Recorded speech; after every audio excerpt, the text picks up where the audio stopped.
सोलापूर शहर आयुक्तालयातील सलगर वस्ती police station हद्दीत शिंदे साठे वस्ती या ठिकाणी अ, अ, यातील फिर्यादी इंदुमती साठे वय 75 वर्ष ह्या रात्रीच्या वेळी त्यांच्या बंगल्याच्या पोर्चमध्ये नेहमीप्रमाणे झोपलेल्या असताना पहाटे साधारण 4-4:30च्या आसपास दोन अनोळखी इसमांनी त्या ठिकाणी येऊन प्रथमतः पोर्चमधील बल्ब काढून अंधार केला आणि त्यानंतर नमूद फिर्यादी महिलेचं तोंड दाबून त्यांच्या गळ्यातील सोन्याची पोत आणि कानातील काही दागिने असे काढून घेतले. त्या दरम्यान काही धारदार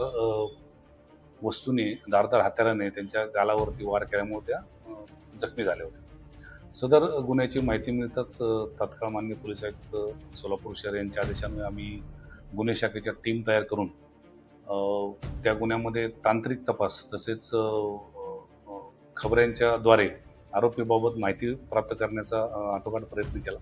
त्यामध्ये तांत्रिक तपासामध्ये 2 इसम घटनास्थळापासून काही अंतरावरती संशयास्पद रीतीत अ, अ, फिरत असल्याचे आम्हाला निष्पन्न झाले.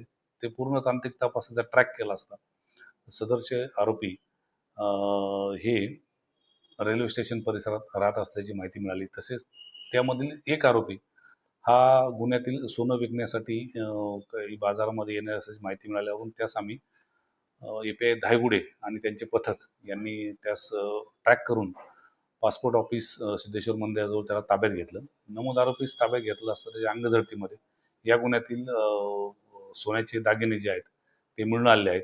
त्याचबरोबर नमूद आरोपीकडे अजून कौशलपूर्ण तपास केला असता यापूर्वी देखील त्यांनी अशाच प्रकारचा एक जबरी चोरीचा गुन्हा सलगवती पोलीस स्टेशन हद्दीतच बेलाटी गाव या ठिकाणी केला होता. त्या संदर्भात जो दाखल गुन्हा आहे तो गुन्हा देखील ह्या आरोपींनी केल्याचे निष्पन्न झाल्यामुळे असे 2 गुन्हे ह्या आरोपींकडून आम्ही उघडकीस आणले आहेत. गुन्ह्यात गेलेल्या दोन्ही गुन्ह्याच्या मुद्देमालापैकी एकूण 1,37,000 किमतीचे सोने आपण हस्तगत केलेले आहे आणि यातील जो आरोपी आहे हा अहिल्यानगर जिल्ह्यामधील आहे.